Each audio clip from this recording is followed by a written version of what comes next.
vamos a hablar en algunos puntos claves y que van a estar orientados a responder cuatro preguntas. La primera es cómo se formó el canon bíblico. La segunda es cómo llegó a nosotros la Biblia, o sea, cómo se preservó la Biblia. La tercera es por qué existen tantas traducciones. O sea, básicamente vamos a hablar un poco de la historia de las traducciones y algunos detalles sobre cómo se traduce una Biblia o cualquier texto. Y la última pregunta, la cuarta, es cómo reconocer una buena traducción de otra que es mala. Y ahí voy a dar algunos consejos para elegir una buena traducción. Vamos a empezar con la primera, cómo se formó el canon, ¿sí? La palabra canon viene del griego, que significa caña, vara, ¿sí? También significa regla, es una regla para medir. De ahí viene que se le dio un uso extensivo, más alegórico, que es el de una norma a través de la cual se mide algo. A su vez, la palabra canon, que es griega, deriva de una palabra hebrea, cané, que tiene exactamente el mismo significado, ¿sí? Es una caña, es un tipo de medida, ¿sí? Así como hablamos de metros, centímetros, millas, bueno, el cané es una medida del Medio Oriente y está en hebreo. De ahí viene el griego canon, que de donde viene el castellano canon. Usado en el contexto, es una regla para medir. Como uso extensivo se refiere a una norma. Y ahí es donde, aplicado a la Biblia, al canon de la Biblia, tiene esta noción, significa o se usa el término canon para referirse a aquellos libros que cumplieron con los requisitos necesarios para ser dignos de ser incluidos eh, entre los libros sagrados, ¿sí? Algo muy importante que lo voy a aclarar de entrada y lo voy a repetir más adelante con seguridad, es que cuando se canoniza un libro, no es que el texto empieza a ser considerado inspirado por Dios a partir de que se lo canoniza, no. En realidad el texto se lo canoniza porque ya era considerado inspirado por Dios. Eh, Esto es muy importante, una distinción muy importante porque a veces se suele pensar eh, que un libro pasa a ser palabra de Dios a partir de que está en el canon. En realidad es al revés, porque es palabra de Dios, se le incorporó al canon. Esa idea seguramente la voy a repetirme. A veces tiendo a repetirme a mí mismo cuando quiero que una idea quede bien fija. Y es muy probable que esta idea la repita, así que tengan paciencia. Es para que les quede grabado. Bueno, ¿cómo se conformó? Vamos a ir por orden. ¿Cómo se conformó el canon del Tanaj, de la Biblia hebrea o Antiguo Testamento? Bueno, seguramente han escuchado que el canon de la Biblia hebrea fue fijada allá por la década del 90 después de Cristo, después de la caída de Jerusalén y la segunda destrucción del templo, en un concilio de rabinos llamado el concilio de Jamnia o Yavne en hebreo. Pero eso es mentira. Sé que muchos conocen esa historia y muchos la creen, pero realmente no fue así. Y de hecho la historia de cómo se conformó el canon del Tanaj no es tan clara como la gente piensa. De hecho, no está muy claro tampoco cuáles fueron los criterios para decir qué libros entraron en el canon y cuáles no. Sin embargo, hay muchos datos al respecto. eh, Así que vamos a hablar un poco, podemos de todas formas determinar cuándo fue que ocurrió y en base a qué evidencia. Como ustedes saben, el Tanaj, que yo les mostré, Tanaj se llama así porque es un acrónimo de Torah, Nevi'im y Ketuvim, o sea, la ley, los profetas y los escritos. Son las tres secciones en las que se divide la Biblia hebrea, ¿sí? Torah se refiere a los libros de la ley de Moshe, ahí tenemos desde Bereshit hasta Devarim, o sea, desde Génesis hasta Deuteronomio, 5 libros de Moisés. Eh, Los Nevi'im son los profetas, que a su vez se dividen en dos secciones, los Nevi'im Rishonim, los primeros profetas, que son Josué, Jueces, los dos libros de Samuel, que están en un solo rollo, y los dos libros de los Reyes, que también están en un solo rollo, así que son contados como un solo libro. Y todos estos son libros históricos, como verán, porque ellos cuentan la historia profética, es decir, la historia contada desde el punto de vista de los profetas. Eso es importante porque cómo el profeta interpretó, inspirado por Dios, los hechos que estaban ocurriendo en la historia del pueblo. ¿Por qué digo que es importante? Porque a veces ustedes notarán que en esos libros se suele decir que tal rey era malo, hizo lo malo delante de los ojos de Dios, y el otro rey era bueno, hizo lo bueno delante de Dios. Si vamos a un libro de historia secular, nos va a decir lo opuesto, que ese rey que la Biblia dice que era malo, en realidad era bueno, porque era un gran estadista, y el país creció económicamente en ese tiempo. Y uno diría, ¿por qué entonces la Biblia dice que era un mal rey? Bueno, el profeta, lo escribe un profeta, lo analiza desde el punto de vista de Dios, y el profeta dice, este rey podrá ser muy bueno como político, pero hizo lo malo delante de Dios. Eso es muy importante porque por eso es que a veces no coincide la historia secular con la historia de la Biblia. No es que se contradigan, lo que pasa es que está contada desde dos puntos de vista distintos. A la historia secular le importa analizar la historia secularmente, cuestiones económicas, políticas. A la Biblia le interesa analizar la historia desde el punto de vista de Dios. Es una mirada espiritual de la realidad. Esto es muy importante porque tiene repercusiones en cómo vivimos nosotros hoy. Yo conozco creyentes que por ahí favorecen cierto gobierno porque dicen, no, pero este gobierno seguramente es bueno delante de Dios porque mira, se preocupa por los pobres y la Biblia enseña que hay que preocuparse por los pobres. A ver, sí, pero no nos olvidemos que en la Biblia hay reyes que secularmente hablando eran excelentes reyes, pero delante de Dios hicieron lo malo. Entonces eso no quiere decir que porque tengamos un presidente que hable de Dios, porque últimamente en algunos países es normal que haya, sobre todo en Latinoamérica, hay algunos presidentes que recurren mucho a esto de orar por la pandemia, bueno, eh, y uno dice, bueno, es un rey, es un presidente creyente, seguramente un hombre de Dios, seguramente es un hombre bueno delante de Dios. Tal vez no. Otro día, bueno, no es creyente, pero mirá, se preocupa por los necesitados, tiene una política inclusiva. Sí, pero realmente se somete a Dios, porque eso va a determinar si realmente es un hombre bueno delante de Dios o no, no su política. Obviamente se espera que el hombre de Dios sea excelente en todo lo que haga y por lo tanto si es político, que sea un buen político. Dios quiera que así sea. Pero es importante tomar eso en cuenta. Si en la Biblia se hace esa distinción, en nuestra época también se puede hacer. Bueno, fue un momento, un paréntesis a modo de lección. No puedo sacar el rap que tengo adentro. No puedo evitarlo. En fin, volvamos al tema. Los Nevi'im Rishonim, los primeros profetas, desde Josué hasta Reyes, es la historia contada desde el punto de vista profético. Después vienen los Rishonim Aharonim, los últimos profetas, que son los libros de profecía propiamente dicho. Y a su vez se subdividen en otros dos grupos. Los libros de los profetas, los libros mayores de los profetas, a veces llamamos profetas mayores, porque son más extensos, son Isaías, Jeremías y Ezequiel. Y después están el rollo de los 12, que el rollo es un solo libro, un solo rollo, donde están incorporados los libros de los 12 profetas menores, porque son libros menores, más cortos. Estos son desde Oseas hasta hasta Malaquías. Desde Oseas hasta Malaquías. Se habrán dado cuenta que Daniel no aparece. Ya vamos a hablar de eso. Pero esos son los profetas, los Nevi'im. Y esta es la literatura profética propiamente dicha. Después de la Torá y los profetas, está otro sector que se llama los Ketuvim, que se traduce como los escritos. Estos se subdividen en tres secciones. La primera es Sifrei Emet, los libros de la verdad, que son los libros de sabiduría. Y algunos libros poéticos son Salmos, Proverbios y Job. Luego están las Megilot, que son los rollos, los 5 rollos que tienen un uso litúrgico en festividades. ¿Sí? Son Cantar de los Cantares, que es leído en Pesach, Ruth, que es leído en Shavuot, Lamentaciones, que es leído en el ayuno del 9 de Av, de Tisha B'Av, Eclesiastés, que es leído durante la fiesta de Sukkot, que es tabernáculos. Sí, traduje bien, por ahí se me enreda. Y por último Esther, que es leído en Purim. Esos son las Megilot, los rollos, los 5 rollos. Son leídos en las festividades.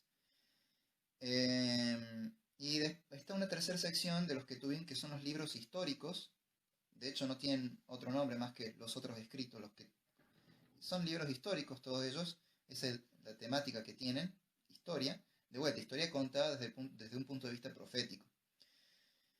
Aunque en este caso, uno diría, ¿por qué entonces no están incluidos en los profetas, en la parte de los libros históricos? O en alguna otra parte, en la otra sección de los profetas. Porque en realidad los que escribieron no eran personas que no se dedicaban a la profecía como oficio. Tenían otro trabajo principal y de vez en cuando profetizaban. Entonces sus libros, debido a eso, es como que no entraban en la parte profética, pero sí en los que tuvimos. Algunos, bueno, ya vamos a hablar de otra cosa más de eso, pero serían los libros de Daniel, ahí, por eso es que no está en los profetas, está acá, porque Daniel era un estadista, él era uno de los ministros de varios reyes en Babilonia y Persia. Y de vez en cuando profetizaba, por eso es que su libro está acá y no en los profetas. Después hay un rollo, un libro que contiene dos libros, así como está Samuel y Samuel, los dos libros de Samuel en un libro, los dos libros de Reyes en un libro. Bueno, acá tenemos, o los 12 profetas en un libro. Bueno, hay un rollo que contiene dos libros, Esdras y Nehemías, que son contemporáneos entre ellos, vivieron en la misma época, se conocían, y de hecho el libro de Nehemías habla acerca de Esdras, repite un poco la historia del libro de Esdras, porque eran contemporáneos. Esdras y Nehemías entonces están en un solo rollo. Y el otro libro con el que se cierra el Ketubim son los libros de crónicas, que también están en un solo rollo, como si fuese un solo libro, pero ahí dentro obviamente se distingue primera y segunda de crónicas. Siempre que están en un solo rollo, aunque estén juntos, se distingue la diferencia entre el primero y el segundo libro, pero están en un solo rollo. Bueno, así se conforman los Ketubim. A uno dirá, las Biblias cristianas tienen otro orden. ¿De dónde sale ese orden? De la Septuaginta, que es la misma Biblia, pero traducida al griego. Allí el orden es diferente porque se basa en la similitud de temas. Entonces, vieron que la Torah cuenta un poco la historia del principio, desde el Génesis, desde la creación, hasta la llegada del pueblo a las estepas de Moab. Bueno, le siguen los libros que continúen esa historia. Entonces, viene Josué hablando de la conquista, vienen los jueces y Ruth, que Ruth ocurre en la época de los jueces, hablando de lo que pasa después de Josué, y después viene la historia de todo el reino de Israel, por eso está Samuel, después están los reyes, y después está Crónicas. Y después sigue, ¿qué ocurre después de eso? El exilio. Entonces vienen Esdras y Nehemías contando lo que pasó después del exilio.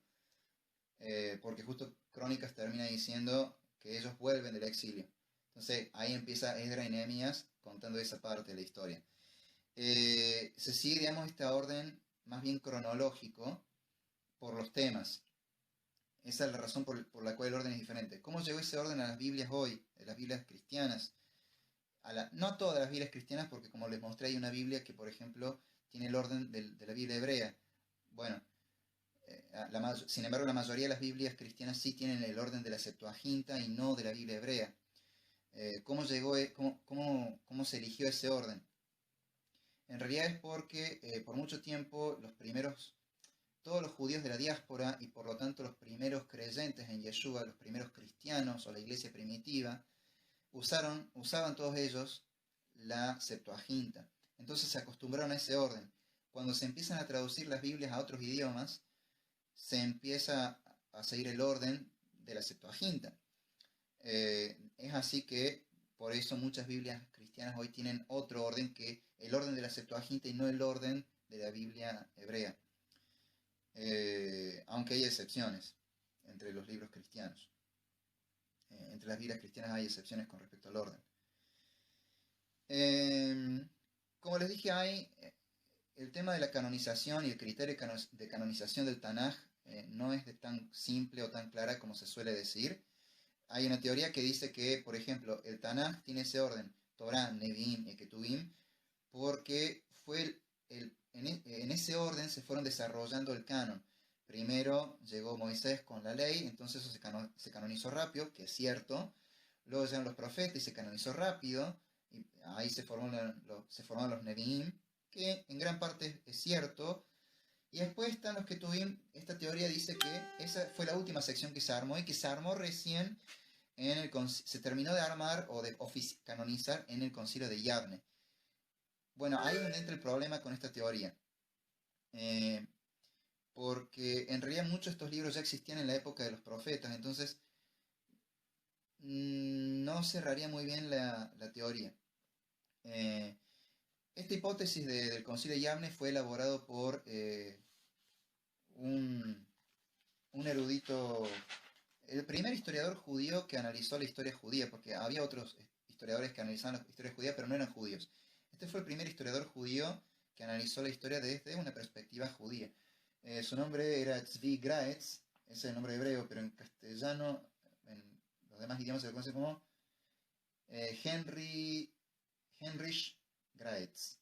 Él en 1871, o sea, no fue hace tanto, fines del siglo XIX, propuso esta hipótesis del concilio de Yavne, que sería un concilio que ocurrió entre el 70 y el 90, 95 después de Cristo. Se basa en una interpretación que él hace de un debate que hay en el Talmud, donde se habla de algunos libros siendo, se está disputando si esos libros deberían ser inspirados o no, son dignos de leer en la liturgia o no. No está hablando específicamente del canon el tema, está hablando de si el libro tiene que ser parte de la liturgia o no. Y son varios libros los que están disputados, pero son la mayoría, algunos son los profetas como Ezequiel, y otros son libros, la mayoría son libros que forman parte de los Ketuvim, Cantares, Eclesiastés, ¿cuál otro más? No, Daniel no. Cantares, Eclesiastés son los más discutidos.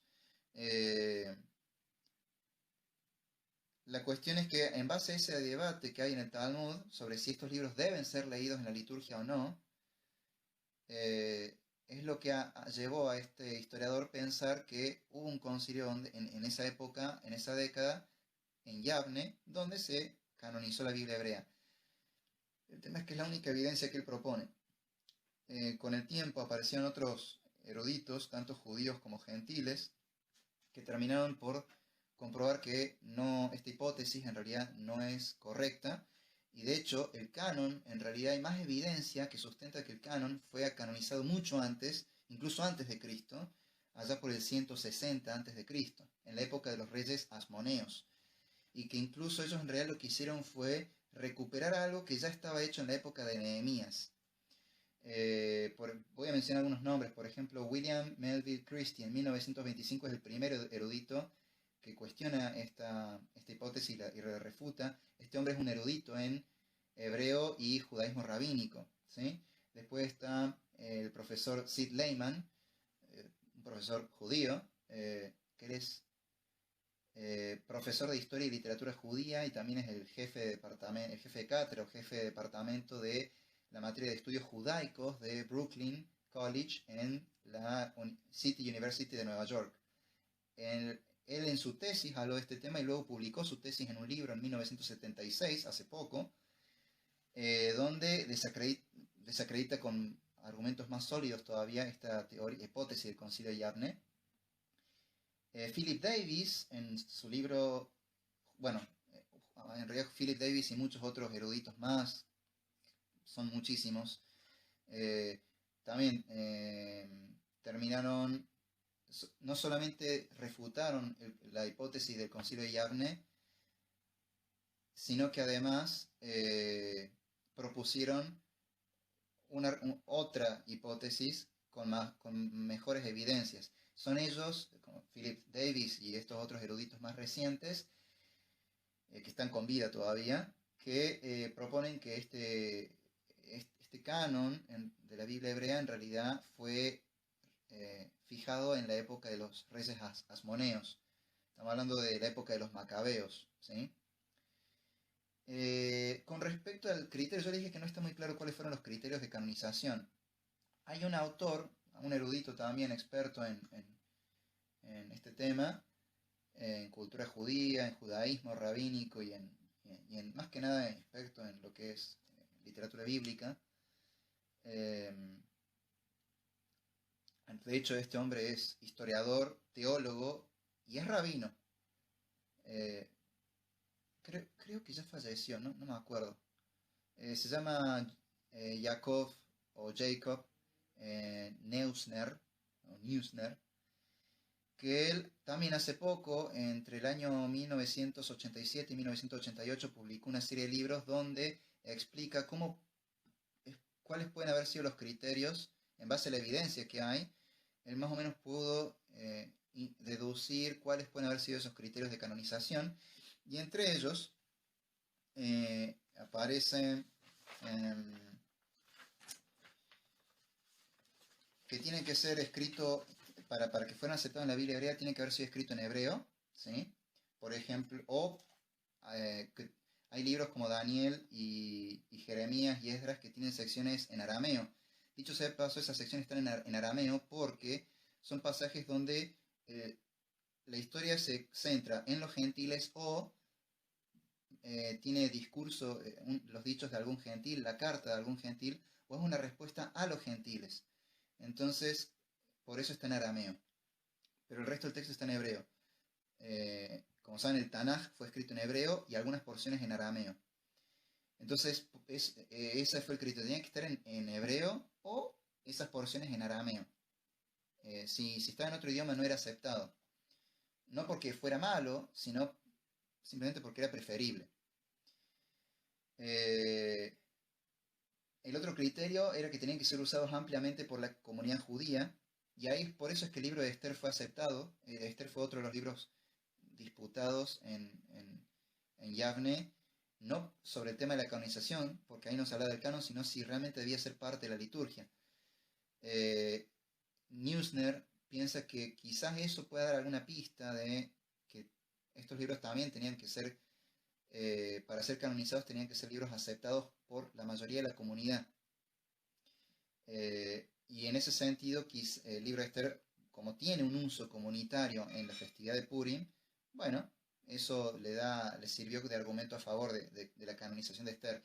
De todas formas, Neusner no cree en el concilio de Yavne. Entonces, la idea central es que él dice, los libros tienen que ser aceptados por la mayoría de la comunidad. ¿Cómo te das cuenta de eso? Porque tiene un uso comunitario. Los libros de los Ketuvim, por ejemplo, aparecen se usan mucho en ciertas festividades todos los años. Entonces tienen uso comunitario. Otro criterio muy importante es que debían contener los grandes temas religiosos del judaísmo, que son la elección, el pacto, entre muchos otros temas, pero sobre todo la elección y el pacto. En ese sentido, por ejemplo, Cantar de los Cantares es una alegoría de la relación de pacto entre Dios y su pueblo. Otro argumento, otro criterio de canonización para la Biblia hebrea fue que tenían que ser compuestos hasta la época de Esdras, del escriba Esdras. ¿Por qué? Porque después de eso se sabía que la inspiración divina había cesado, ya no había inspiración profética después de Esdras. Por eso es que libros como Daniel, Jonás, que son previos al exilio o escritos durante el exilio en Babilonia, entraron porque todavía estaban en el periodo profético. Al respecto, como dije, ahí está ese periodo de 300 años antes de Cristo, que es la época después de Esdras, en el que no hay más inspiración profética. Y es curioso, esto, digamos, el pueblo judío lo sabía en ese entonces, porque el mismo libro de los Macabeos dice que no forma parte de la Biblia hebrea, pero es un libro histórico. Dice en 1 Macabeos capítulo 4, los versículos 46 y 47, dice: como las piedras de este altar, hablando de la red de la purificación del templo después de que había sido profanado, dice: como las piedras de este altar habían sido dedicadas a Dios, las colocaron en un lugar dentro del terreno sobre el cual estaba construido el templo. Decidieron dejarlas ahí hasta que un profeta les indicara qué hacer con ellas. Después construyeron un nuevo altar igual al anterior. Para construirlo usaron piedras que nadie había labrado, tal como lo ordena la Torá de Dios. Como ven, ellos dijeron, bueno, no sabemos qué hacer con lo que quedó del altar profanado, no vamos a hacer nada hasta tener una indicación de parte de Dios, hasta que algún día aparezca un profeta. El pueblo judío siempre supo que no había profeta en ese periodo de tiempo. De hecho, el judaísmo no cree que haya profetas hoy. A lo sumo cada tanto puede haber algún grado de inspiración, pero no llega a ser profecía realmente. Eh, en fin, eh, no quiero dejar nada librado al azar. Eh, Hay otra razón por la cual se dice que el canon hebreo fue hecho antes de la época de Yavne, específicamente la época de los macabeos. Y una es que en el mismo segundo libro de Macabeos, en el capítulo 2, versículo 13, dice que los macabeos estaban juntando libros que debido a la guerra se habían, no perdido, pero habían estado en peligro de ser destruidos, y los macabeos se encargaron de recuperar esos libros que ya Nehemías, dice el pasaje de Macabeos, Nehemías ya había juntado antes. Se refiere a libros sagrados. Entonces parece que ya todas esas evidencias son las que marcan que ya habría un canon. Hay otra cosa más, el libro de Eclesiástico, que no está en el canon hebreo, pero sí forma parte de la Septuaginta, en el prólogo, en realidad el libro de Eclesiástico hace varias cosas. Eclesiástico, que fue escrito a principios del siglo II a.C., estamos hablando de lo tengo anotado, en el año 180 a.C., se escribe el libro de Eclesiástico, que en realidad se llama Jahamat Yeshua ben Sira, o Sabiduría de Jesús, hijo de Sira, o Sirásida. Es un libro que relata la sabiduría del pueblo de Israel y sigue el orden del Tanaj, Torah, Nevim y Ketuvim, con excepción de algunos sabios que no llega a mencionar, pero algunos personajes de los Ketuvim, por ejemplo, que no llega a mencionar, a otros sí, pero básicamente el habla del Tanaj. Y allá por el 130 antes de Cristo, o sea, unos años después de que se escribe este libro, cuando se hace la traducción al griego, el nieto del escritor hace el prólogo, que todo esto está si uno lee el libro eclesiástico en la Biblia católica, todo esto está en el libro, está el libro con su prólogo. En ese prólogo, el nieto del autor de este libro dice que su abuelo lo que quiso fue hacer un comentario de la ley, los profetas y los otros escritos posteriores. O sea, ya habla de Torah, Nevim y Ketuvim.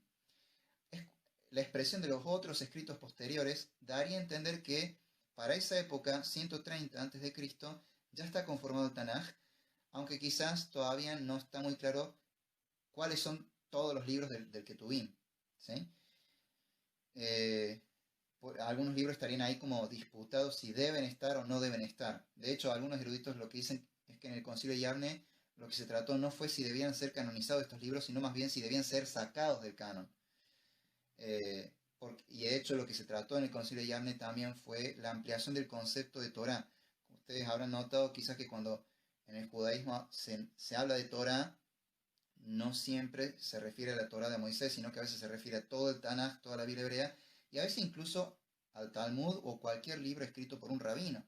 Si un rabino escribe hoy un libro, eso es Torah, en el sentido de que es la sabiduría de la Torah, no es que forme parte del canon.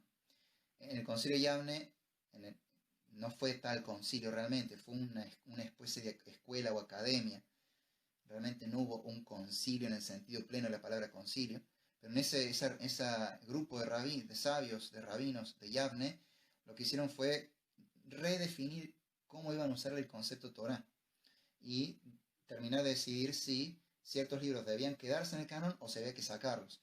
No se había que poner libros en el canon. Eso ya estaba arreglado desde la época de los asmoneos. Prueba de ello también es que en esa misma época, o incluso antes, pero estamos hablando del siglo I, tanto el filósofo judío Filón como el historiador judío Josefo hablan de una lista del canon hebreo y ya están los libros de la Biblia hebrea. Incluso un libro apócrifo, pero que es judío, se llama Segunda de Esdras, también se refiere al canon de la Biblia hebrea tiene los mismos libros que tiene la Biblia hebrea. Y el orden que se sigue es el mismo. Incluso Yeshua, y esto es antes de Yavne, estamos hablando del año 30, es entre el año 30 y 36 después de Cristo. El mismo Yeshua o Jesús, cuando en el camino de Maús, después de resucitar, en el Evangelio de Lucas, capítulo 24, versículo 44, le dice a sus discípulos que se había cumplido en él todo lo que estaba dicho acerca de él en la ley, los profetas y los salmos, o sea, Torah, Nevi'im, y acá no lo llama Ketuvim, lo llama Tehilim, salmos. ¿Por qué? Porque Salmos era el primer libro y el más grande de la sección de los Ketuvim. Y era normal que a veces se llamara a una sección por el nombre del libro más prominente. Pero él ya da por sentado que hay un canon, ¿sí? Y es más, él citó todos los libros de ese canon, exceptuando Esther, aunque parece que hay una referencia en algún momento, pero no cita a Esther. Sin embargo, citó todos los demás, incluso Daniel, que algunos historiadores dicen que no, bueno, que discuten mucho ese libro. En fin, estoy hablando de historiadores liberales. En fin, es interesante eso. Lo que podemos concluir es que este canon en realidad se terminó antes de Yavne, más bien en la época de los macabeos, gracias a un trabajo previo de Esdras y Nehemías. Porque en realidad estos libros, y uno lo puede ver cuando lee el Tanaj, estos libros se iban canonizando a medida que se iban escribiendo. De hecho, a ver, la Torá se canonizó de inmediato. Y no había mucha vuelta que darle. Todo el pueblo recibió la Torá en el Sinaí. Y todo el pueblo vio cuando Dios le comunicaba la Torá a Moshe. Entonces no había mucha vuelta que darle a eso. Pero otros libros, y uno lo puede ver a medida que va leyendo el Tanaj, que van apareciendo libros que después son incorporados al canon.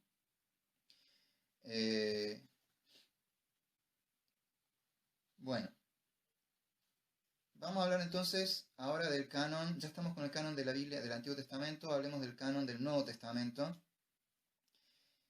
Se suele decir también de forma simplista, así como pasa con el Concilio de Yavne, se suele decir de forma muy simplista y muy confiada y con gran error histórico, que el canon del Nuevo Testamento se armó en el Concilio de Nicea, que Constantino y la Iglesia Católica armaron el canon con una especie de conspiración. Bueno, hay varios problemas con eso. Primero, que Constantino no tuvo tanta participación en ese concilio. Segundo, que no existía la Iglesia Católica todavía. Y de hecho, Roma no participó en ese concilio. Mandó una carta nada más, explicando por qué no iba y cuál era su postura sobre algunos temas, pero no, en realidad, básicamente no quiso participar. Quienes participaron fueron iglesias que tenían más influencia de, por ejemplo, que venían de una tradición más del apóstol Juan. O sea que,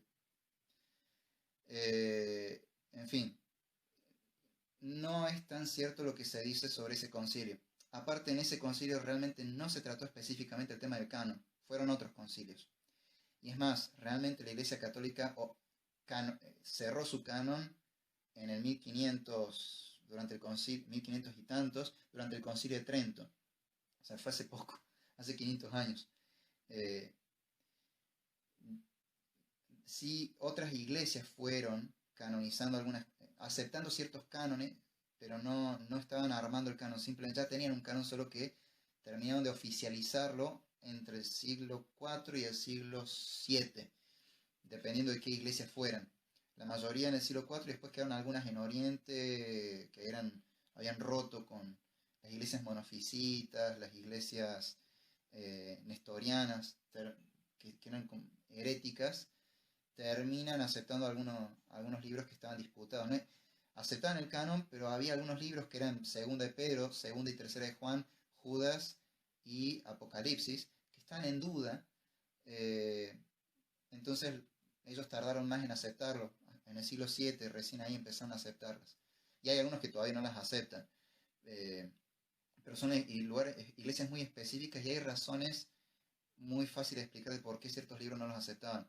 No tiene tanto que ver con doctrina, sino por el hecho de autoría. No estaban seguros si el autor era quien decía la tradición que era. En fin, realmente el canon no se arma en esa época que se suele decir. Ya había muchos listas de canon del Nuevo Testamento, incluso a fines del siglo I.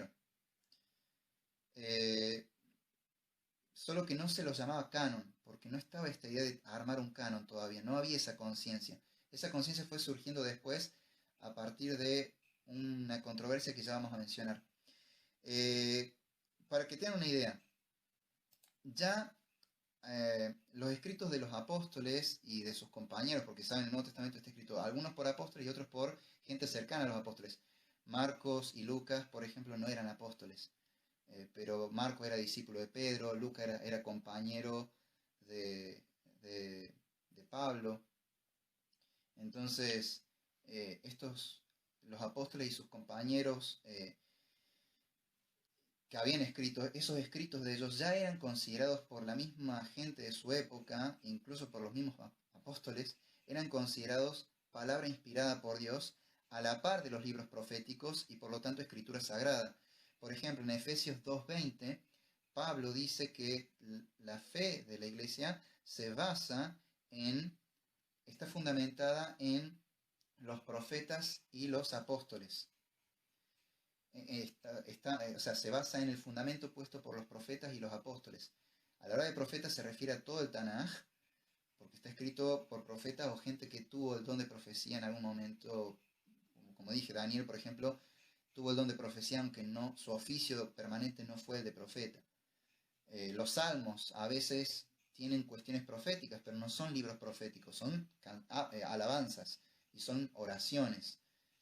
Bueno, en fin, cuando habla de los profetas se refiere a todo el Tanaj, desde la Torá hasta los Ketuvim, y cuando habla de los apóstoles se refiere a los escritos de ellos. Y de hecho, después, casi ya al final, cuando ya son ancianos, los apóstoles, estamos hablando de década del 60, tirando a los años 65 más o menos, el mismo apóstol Pedro se refiere a Pablo a las epístolas de Pablo como las escrituras, y lo pone a la par de las sagradas escrituras. Esto está en 2 Pedro 3:16. Pablo ya cita el Evangelio de Lucas, por ejemplo, como palabra inspirada en una de las cartas, creo que una de las cartas a Timoteo, o es Gálatas, no me acuerdo cuál de las dos, donde dice que el obrero es digno de su salario, y en un momento cita unas palabras de Jesús que solamente están en el Evangelio de Lucas. A todo esto, después de la muerte de los apóstoles, ya a fines del primer siglo, empieza a circular una colección de las cartas de Pablo. Al principio era una colección de 10 cartas, y después se amplió y se incorporaron las cartas pastorales, en total 13 cartas. O sea, todas las cartas de Pablo. No está Hebreos porque, como saben, Hebreos no se sabe quién es el autor. Y de hecho en esa época no se consideraba que fuera Pablo el autor. Fue después, mucho después, que se dijo que Pablo era el autor, porque había gente que estaba ahí disputando si el libro debía estar o no. Y San Agustín dijo, el libro fue escrito por Pablo y listo, chao. Y así fue como se dejó de discutir el tema. Pero siempre se supo que Pablo no era el autor. De hecho, un autor muy cercano a la época de los apóstoles, o sea, anterior al siglo IV, pero posterior al siglo I, es el Orígenes. Él dice, cuando comenta el libro de Hebreos, dice, las enseñanzas, las ideas son de Pablo, pero las palabras no son de Pablo. Con lo que uno puede ver que este escrito fue hecho por alguien cercano a los apóstoles. Tal como Marcos escribió un evangelio, Lucas escribió otro evangelio, y no eran apóstoles, pero eran cercanos a los apóstoles. Pero todo el mundo tenía claro que Hebreos no era de Pablo. Entonces todas las epístolas de Pablo que tenemos hoy ya estaban circulando en una colección a fines del siglo I. De hecho hay una historia que se cuenta, yo esta historia la leí hace muchos años, hace como 15 años atrás, no pude encontrar la fuente, pero lamentablemente no la pude encontrar más esa fuente. Pero cuenta que cuando se estaba armando esa colección, apareció un anciano llamado Onésimo con la carta de a Filemón. Y diciendo, bueno, esta carta fue de Pablo para Filemón y se incorporó. Ese Onésimo sería el mismo Onésimo que se menciona en Filemón. Para fin del siglo I este hombre ya era anciano. De hecho, la historia dice que fue un anciano de ese nombre que entregó. Se supone que fue el mismo de la epístola, que es mencionado en la epístola. En fin, ya para el fin del siglo I tenemos una colección con las cartas de Pablo circulando por las iglesias en el mundo antiguo. Fin del siglo I. A principios del siglo II ya hay una colección de los un rollo que contiene los 4 evangelios. Y antes de eso había un solo rollo que tenía Lucas y Hechos juntos. Pero cuando se hace este rollo que contiene los 4 evangelios de Mateo, Marcos, Lucas y Juan, hubo que separar Hechos de Lucas. Pero de todas formas se preservó Hechos, y eso fue muy útil porque después cuando se arma el canon, ese libro de Hechos va a servir de eslabón entre los evangelios y las cartas y la colección paulina que ya existía. El proceso de canonización fue gradual, ¿sí? Como verán, ya a fin del siglo I ya está ocurriendo una canonización y ya en épocas de los mismos apóstoles se consideraban inspirados por Dios esos escritos, o sea que ya se los consideraba Sagrada Escritura. De hecho, es normal ver que Pablo muchas veces dice, lean esta carta a las otras iglesias. Más allá de las indicaciones que como líder él tenía que dar a las iglesias que él había fundado, también él no tenía drama en darle autoridad a sus textos. Los consideraba que tenían la autoridad dada de parte del mismo Mesías. De hecho, en algunas epístolas vemos que él defiende su apostolado, de que él tiene la autoridad de parte del mismo Mesías para hacer lo que hace y para decir lo que dice. Además de que, bueno, tuvo el apoyo de los pilares de la iglesia en Jerusalén, que eran Pedro, Jacobo y Juan. De todas formas, vamos a hablar del proceso de canonización que fue progresivo, fue gradual. Todo empieza en el siglo I con la composición, pero también con la transcripción, porque estos textos se iban copiando y luego se iban difundiendo entre las iglesias. Entonces, en el siglo I empieza la composición, obvio, la transcripción y la difusión de los textos que hoy tenemos en el Nuevo Testamento. En el siglo II ocurren 2 fenómenos distintos, uno en la primera mitad y otro en la segunda mitad. En la primera mitad, el Nuevo Testamento, estos escritos apostólicos ya empiezan a ser citados como textos de autoridad. Y para la segunda mitad del siglo II, ya incluso cuando se los sigue citando, pero ya incluso es claro que tienen estatus de escritura sagrada, y de hecho se empieza a describir la liturgia y cómo estos textos habían sido incorporados a la liturgia que ya existía. Entonces, junto con la lectura de la Torá y los profetas, se empieza a sumar la lectura de los evangelios y las epístolas. O sea que ya está clarísimo que están considerados para la segunda mitad del siglo II, tienen el mismo estatus con el Tanaj. No solamente pasa eso, sino que además se los empieza a traducir a los idiomas locales, que son el latín y el arameo, y también empiezan a ser comentados, al igual que eran comentados los textos del Tanaj. O sea que reciben ese valor, se les empieza a reconocer como escritura sagrada, al punto que ya incluso empiezan a ser comentados como escritura sagrada. En el siglo III, en el Nuevo Testamento, todos los libros que forman parte del Nuevo Testamento ya estaban reconocidos. Solamente había que debatir si Segunda de Pedro, Segunda y Tercera de Juan, Judas y Apocalipsis realmente eran parte del canon. ¿Cuál era la razón por la que dudaban? Porque no estaban del todo seguros si los autores eran Pedro, Judas y Juan, o que Juan era el autor, porque también Yohanan es un nombre muy común en esa época. Y había varios líderes importantes en el primer siglo que se llamaban Yohanan, y todos vivieron más o menos en la misma zona. Entonces estaban en duda de, bueno, quién es el autor, y en base a eso decidimos si lo incorporamos o no al canon. Entonces en el siglo III todavía se está debatiendo eso. también ya se empieza a diferenciar lo que es el Nuevo Testamento de otro tipo de literatura cristiana de la época, que aunque no era mala, de hecho era muy ortodoxa, no tenía el estatus como para ser incorporadas al canon, como para conformar parte del Nuevo Testamento. Para compararlo con hoy, por ejemplo, si un líder, sea cristiano o judío, si un rabino escribe un libro, no va a ser incorporado al Tanaj, aunque se va a reconocer que es un buen libro. Un libro, un pastor que escribe un buen libro, por más que esté muy bueno y sea muy bíblico, no se le va a incorporar a la Biblia porque no es parte, no es canónico. Puede ser muy bueno, muy correcto, pero no por eso se lo va a incorporar al canon. Bueno, eso se estaba haciendo en esa época. Así, bueno, ¿qué libros son buenos pero no forman parte del canon? Se lo empieza a distinguir en ese sentido. Entonces, cuando llega el siglo IV, que es cuando se empieza a hacer los primeros concilios cristianos, en realidad ya estaba concluido el asunto, simplemente fue aceptarlo de manera oficial. Como dije, algunas iglesias tardaron más porque había dudas sobre si estos libros realmente eran del autor que decían o no, pero luego de verificar de dónde procedían estos libros, quiénes fueron los primeros en recibirla y ellos qué sabían del tema, bueno, ahí se pudo corroborar que realmente eran libros de los autores. Repito, lo que se hizo fue reconocer que eran libros inspirados por Dios y por lo tanto se los canonizó.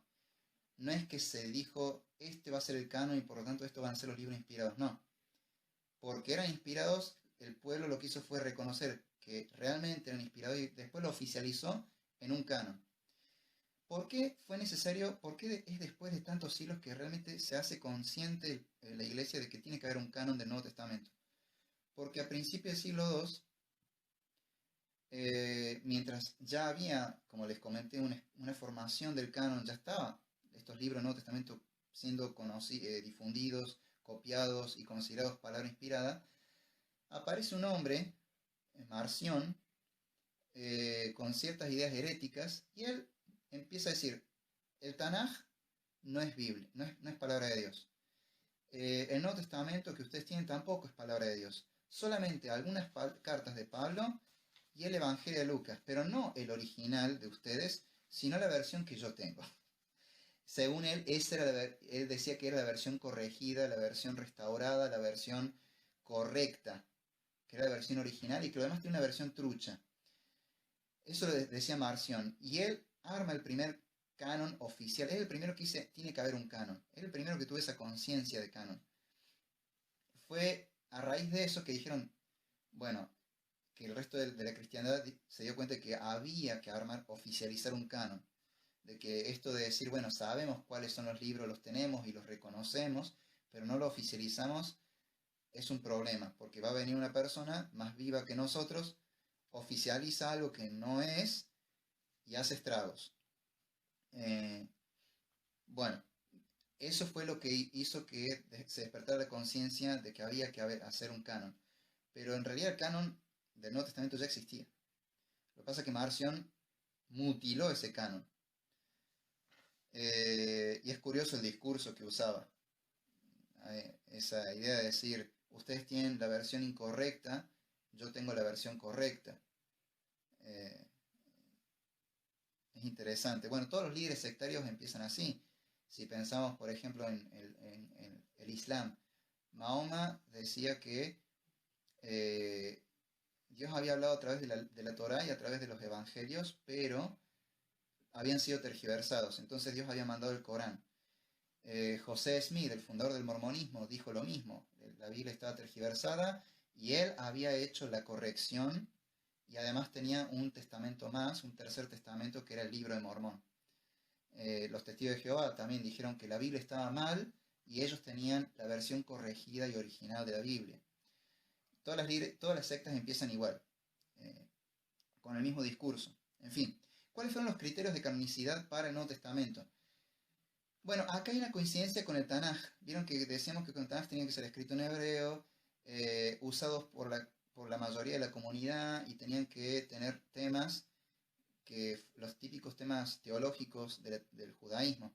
Bueno, en el caso del Nuevo Testamento criterios muy similares. En palabras claves, los libros tenían que ser católico, apostólico, ortodoxo. Suena el nombre de un grupo religioso hoy. En ese entonces no era un grupo religioso, eran categorías. Católico quiere decir que sea universal, es decir, ampliamente usado y reconocido por los discípulos de Yeshua. Apostólico, que tenía que haber sido escrito por un apóstol o alguien muy cercano a los apóstoles. Por eso Hebreos, Orígenes decía, las ideas son de Pablo, pero las palabras no son de Pablo. Alguien cercano a Pablo. Marcos, Lucas, no son apóstoles, pero Marcos se basó en el testimonio de Pedro. Lucas entrevistó a los apóstoles, incluso entrevistó a María. Entonces, fue cercano, y era cercano a los apóstoles aparte. Entonces, están en el canon. Los demás libros, bueno, fueron escritos por apóstoles, así que no hay mucho que decir. En cuanto a ortodoxo, tenía que ser fiel a las creencias que los apóstoles habían enseñado desde el principio. Lo que hoy llamaríamos sana doctrina, ¿sí?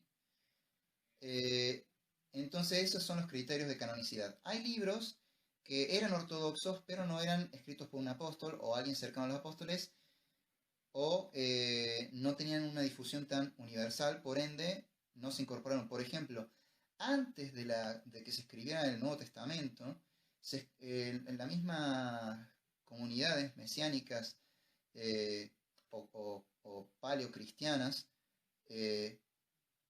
escriben un texto que se llama Didaje, o enseñanza de Yeshua a las naciones a través de los apóstoles, o enseñanza de los 12 apóstoles, se lo suele llamar con esos nombres. El Didaje es un documento halágico muy importante. De hecho, el judaísmo mesiánico al principio era muy fiel a eso. Después de 1800 en adelante, como que el texto fue olvidado, pero es el documento halágico del judaísmo mesiánico ese, Didaje, que contiene, es un documento hecho por los primeros creyentes, para los primeros creyentes, y es ortodoxo. Pero, ¿qué es lo que pasa? Tuvo difusión solamente en Oriente. Entonces, y no está escrito por ningún apóstol. Simplemente pone por escrito las enseñanzas orales, la tradición oral de los apóstoles. Porque todavía no se estaba escribiendo.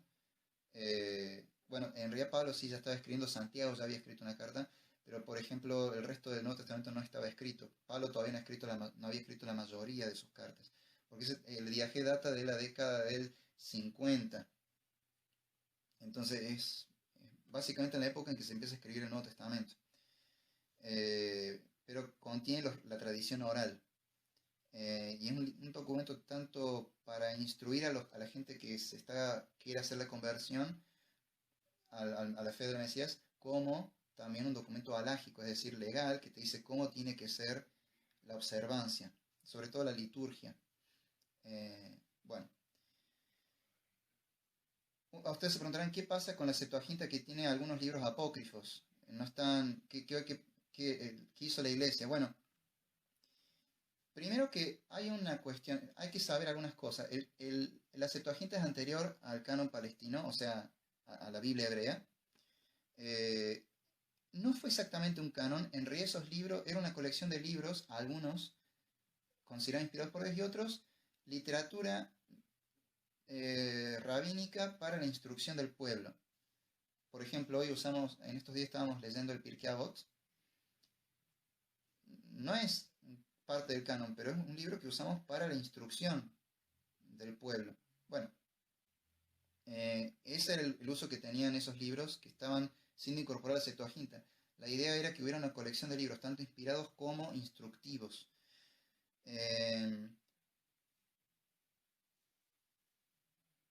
A todo esto, estos libros también eran usados en Israel. Pasa que después no tuvieron la difusión que tuvo. En la diáspora tuvo más difusión que en Israel. Algunos libros sí se hicieron fuera de Israel, pero hay muchos que habían sido primero en hebreo. Hay que tomar en cuenta que los apóstoles y los primeros creyentes, y también el judaísmo de la diáspora de esa época, todos usaron la Septuaginta. Todos los que estaban fuera de Israel. Si fuera de Israel se usaba la Septuaginta.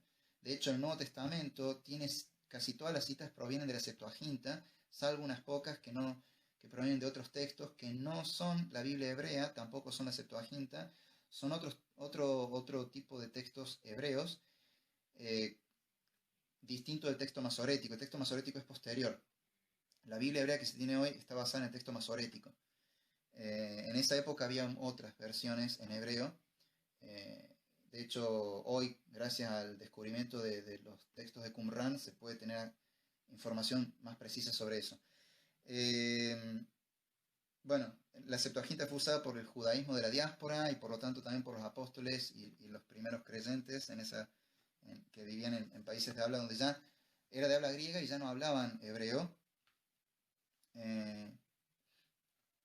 Para el año 170 después de Cristo, Melitón de Sardes viajó a Israel para definir un canon, y en la lista que corresponde a lo que sería el Tanaj o Antiguo Testamento, menciona los libros de la Biblia hebrea, aunque los pone en el orden de la Septuaginta.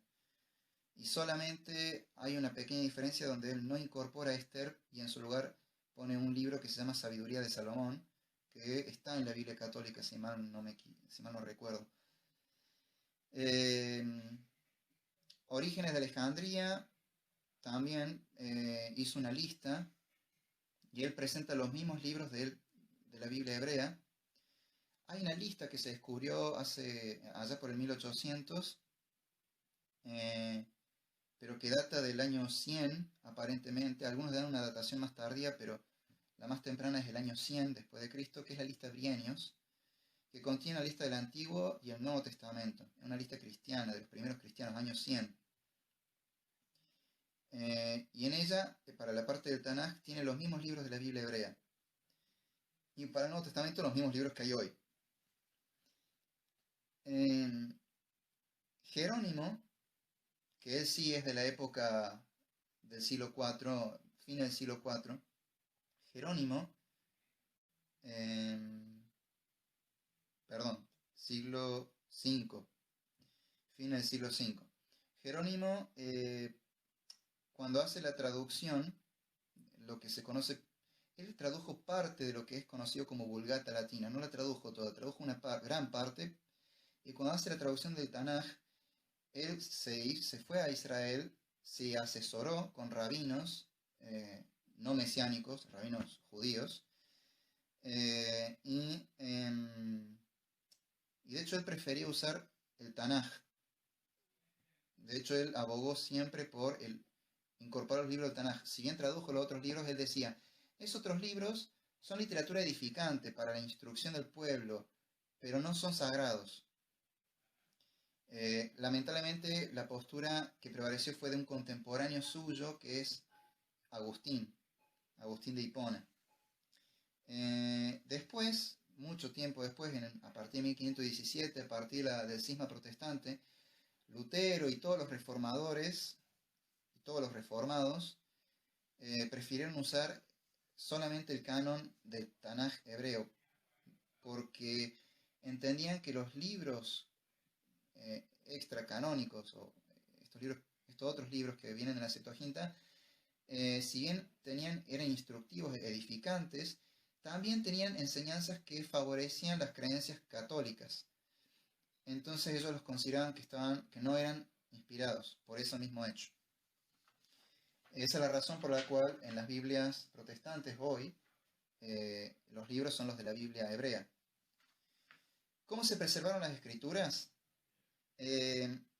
Una cosa muy importante, cada tanto escucho gente que dice, esta Biblia se tradujo del original hebreo. Bueno, de los textos originales hebreos. Por empezar, no existen los textos originales, ni en hebreo ni en griego, no existen los textos originales. Esto es algo básico que uno lo aprende en la escuela primaria. Los materiales se degradan. Nada puede sobrevivir 2000 o 500 años, o 2000 o 3000 años, salvo que se preserve en el desierto, sellado como hicieron en Qumran,